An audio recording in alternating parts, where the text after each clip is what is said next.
Welcome to a groundbreaking setup where AI meets cutting-edge technology. Today I'll demonstrate how the powerful DALL-E AI brings images to life on these sleek round screens. We'll explore the image creation process, the essential components, wiring instructions, and a code overview for easy configuration. Let's embark on this exciting fusion of art and technology. Now let's bring our setup to life by powering the ESP32. It is getting ready for DALL-E to orchestrate the visual symphony on the round screens.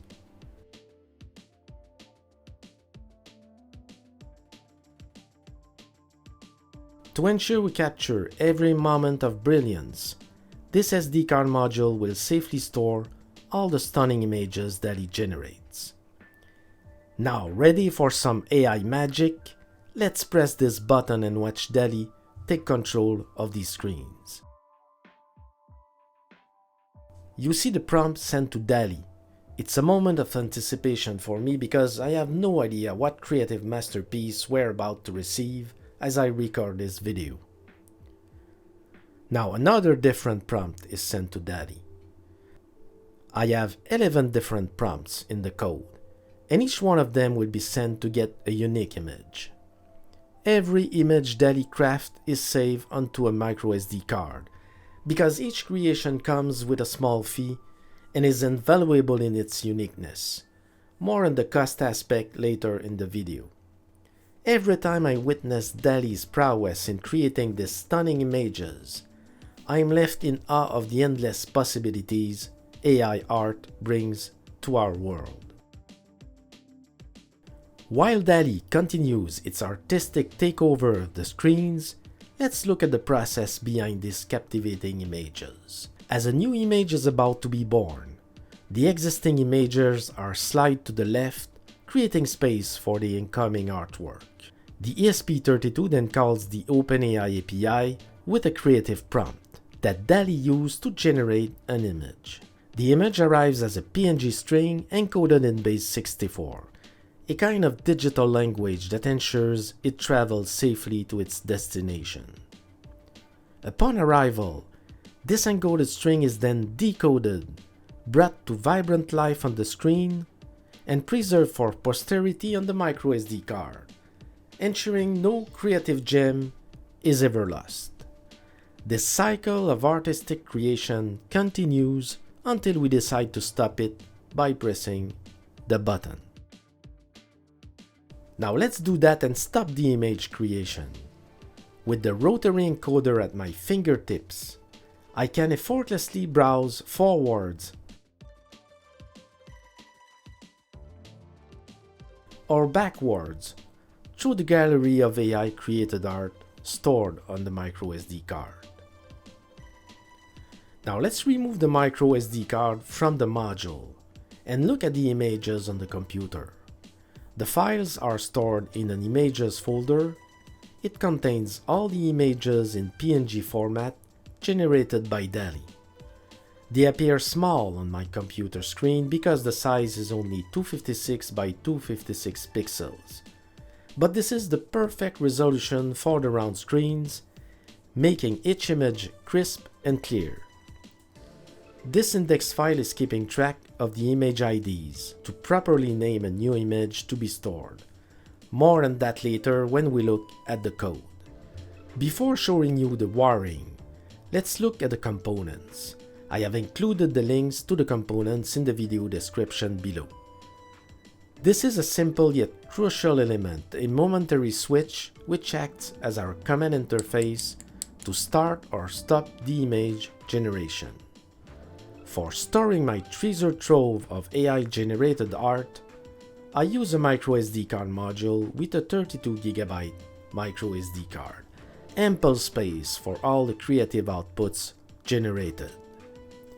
For seamless navigation through the digital gallery, a Rotary Encoder is in play, offering an intuitive way to explore the images. The stars of the show, 4 round screens. These aren't just any screens, they are the canvas where DALL-E's creations come to life, presenting each image in vivid detail. And finally, the centerpiece is the ESP32 microcontroller, a powerhouse in a small package, driving the entire process. The ESP32 that I use is the WROM1 N16R2. It comes with an impressive 16 MB of flash memory and 8 MB of PS RAM. This memory capacity is needed for decoding and displaying images and animated GIF across the 4 screens. Now let's look at how to wire the components to the ESP32. We will use the SPI bus for the communication to the screens in the microSD card module. 5 pins are used for the SPI bus, and I will show you where to define them when we look at the code later. Let's bring our power and ground lines. Every component will be powered by the ESP32 3.3V pin. Let's wire the first screen. The VCC and ground pins of the screen are connected to the 3.3V line and the ground line. The other pins are connected to the SPI bus. Let's take a closer look.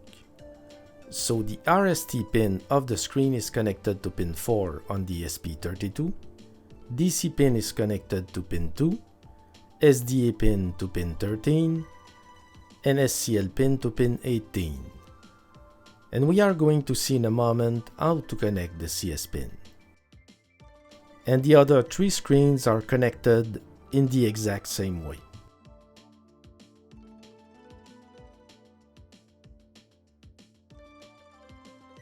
Now let's remove the SPI bus to better see how to connect the CS pins of each screen. Each screen must have its unique chip select pin so the ESP32 can talk to them separately. So for the first screen, its CS pin is connected to pin 15 on the ESP32. The CS pin of the second screen is connected to pin 7. The third screen has its CS pin connected to pin 6, and the last onto pin 16. Now let's wire the momentary switch. This one is easy, we wire just one side of the switch. One terminal is connected to ground, and the other terminal is connected to pin 1, which is used as an input. Now let's wire the microSD module. This one is optional and I will show you later how to deactivate its usage in the code. Let's bring back the SPI bus, because the microSD card module will be connected to it. First, we connect the ground and VCC pins of the module to the ground line and the 3.3V line. The other pins are connected to the SPI bus. Let's take a closer look. Now the module must have its own unique CS pin, so we wire its CS pin to pin 5 on the ESP32. All the screens in the microSD card module have their own unique CS pins. Now let's wire the last component, the Rotary Encoder, which is also optional.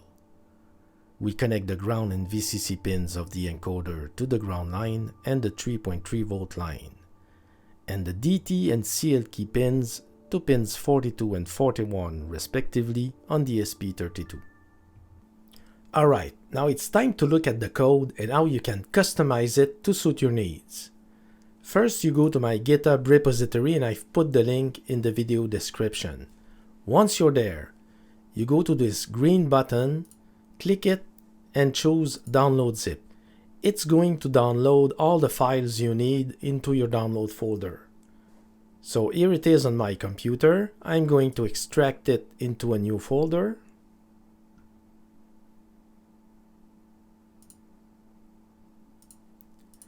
Now you need to rename the folder by removing the -main section. So I'm going to do that so that the folder name has the same name as the main sketch file. So we're now ready to open it into the Arduino IDE. So I'm going to the folder and double click the ChatGPT DALL-E.ino, which is the main sketch file. Perfect. First thing, very important, I have tested this code with my version of the ESP32S3. So it is a model named N16R2. It's WROM1, but it has 8 MB of PS RAM, and it's very important because decoding and displaying images on 4 screens takes a lot of memory. So it's important that you have PS RAM in your microcontroller. Now the other thing very important is that you have to select the right partition for the program, so for the microcontroller. So you go to Tools, Partition Scheme, and make sure the UJAP partition scheme is selected because the program is fairly large. So if you don't choose UJAP, the program will not be able to upload into the microcontroller. Now we need to install some libraries to make the program work. So I'm using all these libraries. Everything else is included in the code. So except for this one, the Wi-Fi, which is built into the ESP32 framework, we have to install all the other ones, these ones. So you go to the library manager, and here in my install library, you have all the libraries that you need to install. So first, the SD library for the micro SD card. Next, the animated GIF library by Library Bank. So you need to install these. It's already installed on my computer, by the way. And the library to decode PNG image file, again by Library Bank. And I'm using the simple Rotary library for the Rotary Encoder, and the TFT SPI library by Butmer, which is the main library for displaying images on the round display. And finally, a library to decode base64 strings that we receive from the OpenAI API. So the next thing you have to configure is the driver for the display in the TFT SPI library. So first you go into the user setup.h header file, and this header file is located into your documents, Arduino, libraries, and TFT SPI library. And you cannot modify it into the Arduino IDE because the Arduino IDE don't allow to modify header files from libraries. So you'll have to modify it in Notepad, for example. So in that header file, you have to make sure that this line is uncommented. So it's the definition for the GC9A01 driver for the round display. And that none other lines are uncommented, just only one, this one. And you have to go to the user setup select.h header file, and in that header file you have to make sure that this include is uncommented. So it's the include for the definition of the driver for the ESP32. And you make sure that only this line is uncommented, and yet that you don't have any other lines uncommented.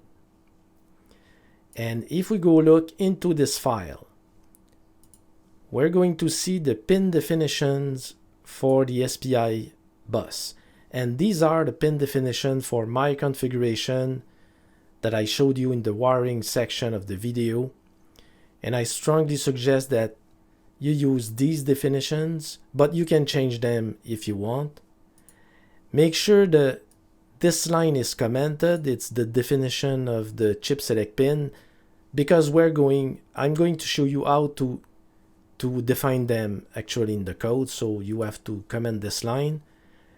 Also, you need to make sure that the SPI frequency is 2 MHz. So it's a frequency for the SPI bus that is okay for a breadboard setup. Now next you have to configure your Wi-Fi settings. The file to configure them is named secrets_rename.h, and you have actually to rename that file to secrets.h. And here you enter the SSID of your Wi-Fi network, here the password of your Wi-Fi network, and you enter here your OpenAPI API key. So to get an OpenAI API key, you go to this website, and I'm going to put the link in the video descriptions. So it's on the OpenAI website. You will have probably to register as a user, and after that you will be able to create your own API key. Here is mine that is defined. So you're going to create your own key, and you just enter it here. Now if we go back into the code, there is some definition that are important. These lines. If you want to test your setup before calling the DALL-E API, make sure that these two lines are uncommented. It will allow you to simulate the call to the DALL-E API and test your setup. So it will use test images that are included when you downloaded the code, instead of making the actual call to DALL-E. And the debug on directive will not only print errors on the serial monitor, but also important messages. So have these two defined statements uncommented when you first test the code on your setup. After the test is finished, you can comment them, and the code will make the real call using your API key to the DALL-E API. And you can uncomment this one if you want detailed messages of what is going on when the DALL-E API is called. Now, if you don't have a micro SD card module, you can comment this line, and any codes related to the micro SD card module will be deactivated. Same thing for the Rotary Encoder. If you don't have any Rotary Encoder, you can comment this line, and any code related to the Rotary Encoder will be removed at compile time. The Rotary Encoder can be used only when you use a micro SD card module, because it's used for scrolling through the gallery of files on the micro SD card. Now, regarding the prompts sent to DALL-E, here in the code I have 11 prompts defined, and you can change them as you wish. You can create more than 11 prompts if you want, as long as you have enough program space on the microcontroller, so you can customize it as you wish. Now, regarding the screen definition for the chip select pin for each screen, so here I have in the code 4 displays that are defined, and here in the declaration of each display I have the chip select pin to use. Now the rest of the code is pretty well documented. If you want to look at it and see the inner workings of the code, I told you earlier in the video that there was a small fee to generate DALL-E images. So here on my screen you see what it cost me to generate the DALL-E images for making this video. So I generated around 66 images during the course of the video, and it cost me $1.06. So it's not very much. It's a very small fee to generate images with DALL-E. I enjoyed very much doing this project, and I hope you liked the video. Don't hesitate to leave a comment. They are very valuable for me. Thanks for watching, guys.